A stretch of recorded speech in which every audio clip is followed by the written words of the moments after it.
늘 정신을 바짝 차려라. 내가 너희에게 맡기는 일은 위험한 일이다.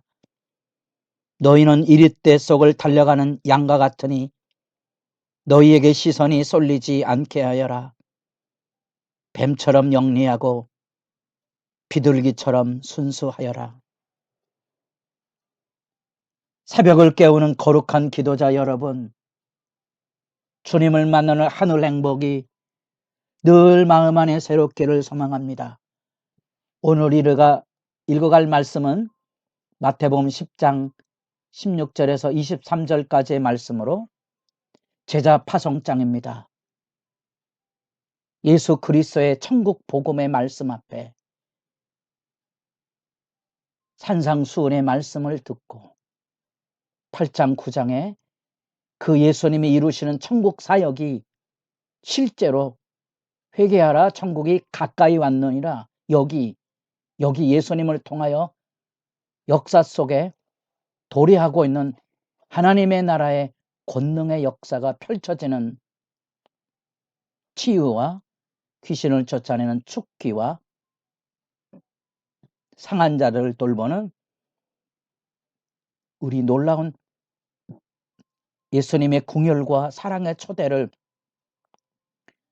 눈앞에서 목도하고 경험했던 그 제자들이 예수님 앞에 부름을 받아서 그 권능을 위임받아 드디어 세상으로 나아가는 전독 훈련의 장에 여기 서게 됩니다.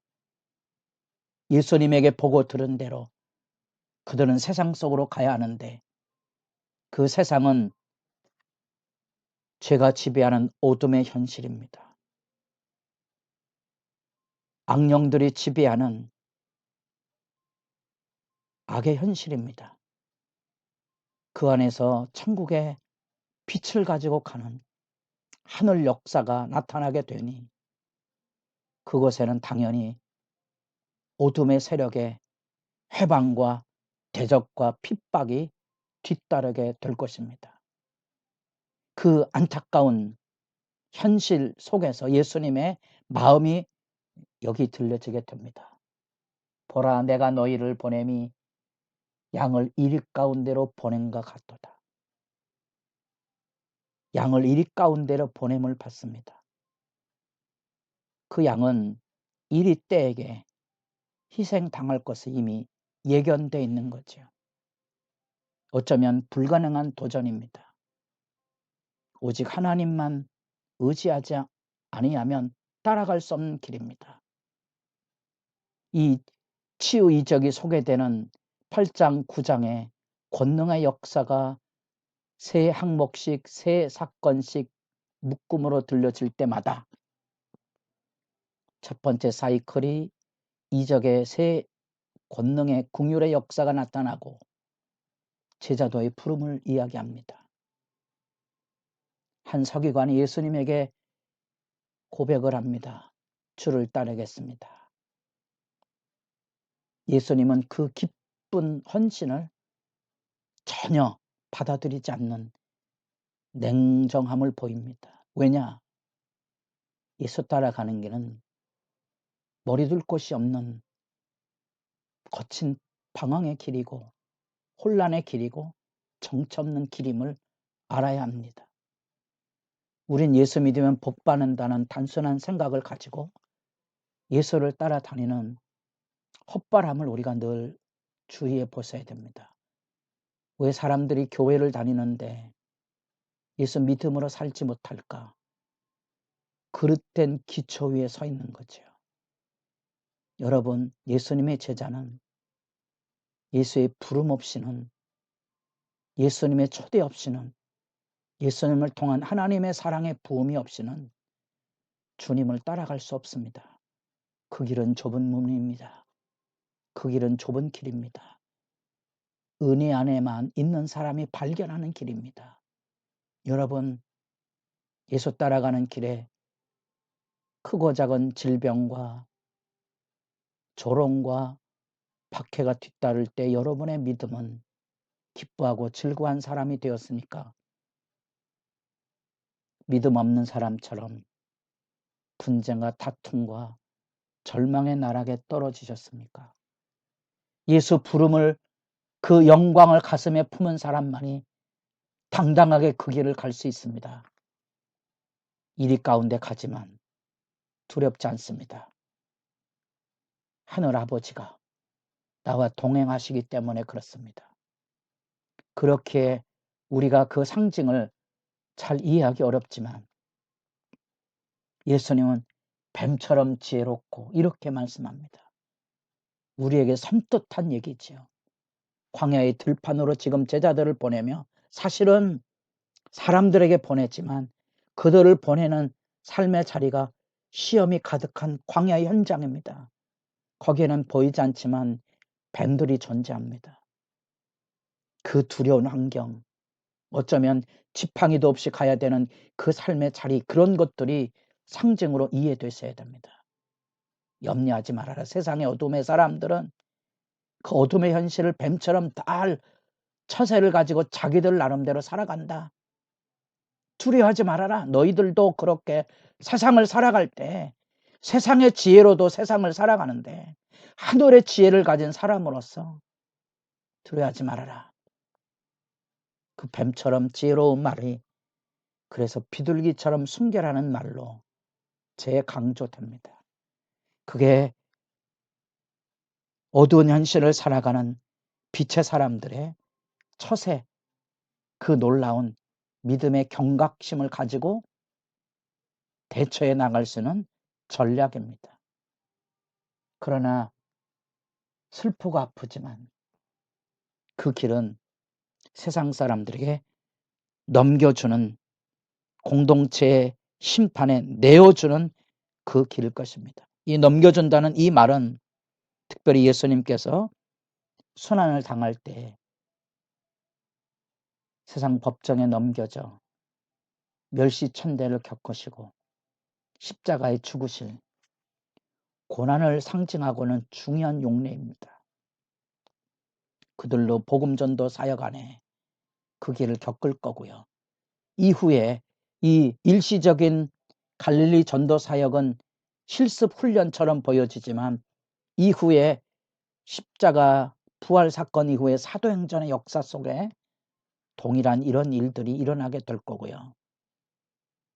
실제로 그 가운데 스데반이나 야고보 같은 경우는 생명을 잃는 자리에까지 이르게 되죠. 그 아픈 길, 그러나 걱정하지 말아라 하는 거죠. 걱정하지 말아야 됩니다. 걱정의 반대말은 뭡니까? 안심하는 겁니까? 성령이 그 가운데 있다는 겁니다. 그래서 너희들이 사람들에게 잡혀서 공회에서는 체포와 투옥의 위험성이 있을 수 있다. 예견하고 있어라. 그러나 너희 속에서 말씀하시는 이 곧 너희 아버지의 성령이시니라. 아버지의 성령, 마태가 즐겨 쓰는 아버지라는 표현, 천국이란 말, 하늘나라는 표현을 쓰지만 일반적인 하나님의 나라의 개념으로서는 하늘나라는 우리가 생각하고 있는 막연한 저 하늘이 아닙니다. 아버지가 계시는. 그래서 마태복음은 유난히 아버지와 아들의 이 개념이 강조되어 있습니다. 예수님을 통하여 열려지는 하나님의 나라는 자식에게 좋은 것을 줄 아는 하나님이 내 아버지로 내가 가는 그 길에 필요를 따라서, 내가 구하기도 전에 다 알고 계십니다. 필요를 따라서 돌보실 것을 신뢰하며 사는데 슬프지만 가정마저도 지켜주지 못할 아픈 현실을 만나게 될 것이다. 공동체 사회를 사니까 율법을 어겼을 경우 가족도 지켜주지 못하고 공동체 심판, 공회 심판에 자녀를 내어줘야만 되는 겁니다. 22절, 또 너희가 내 이름으로 말미암아 모든 사람에게 미움을 받을 것이나 끝까지 견디는 자는 구원을 얻으리라. 인내의 다름질 예수님께서 말씀하고 있습니다. 여러분은 이 어둠의 세력과 싸우는 믿음의 분투, 거룩한 열정이 날로 새롭습니까? 기쁘게 십자가 지고 가며 찬송과 감사로서 하나님 앞에 세상과 싸워가고 있습니까? 눈물 나는 현실 앞에 엎어져 기도하다가 잠들 때 아침에 우리를 안아주사 깨우시는 하나님의 그 놀라운 위로가 여러분 악에 지지 않고 선을 악으로 이기는 믿음의 현장이 여러분들을 날마다 강건하게 세워주고 있습니까?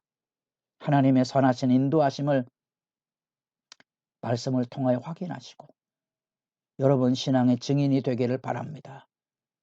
하나님의 도우심의 찬송과 하나님의 도우심의 그 은혜를 이웃에게 나눠줌으로써 나와 같이 고통과 아픔에 있는 사람들을 능히 위로하고 붙들어 줄 만한 그 당당한 은혜의 역사, 하나님에 대한 신뢰를 가지시고 악을 악으로 대항하지 않는 진지함, 악에 우리의 믿음이 무너지지 않는 현실의 고통에 무릎 꿇지 않는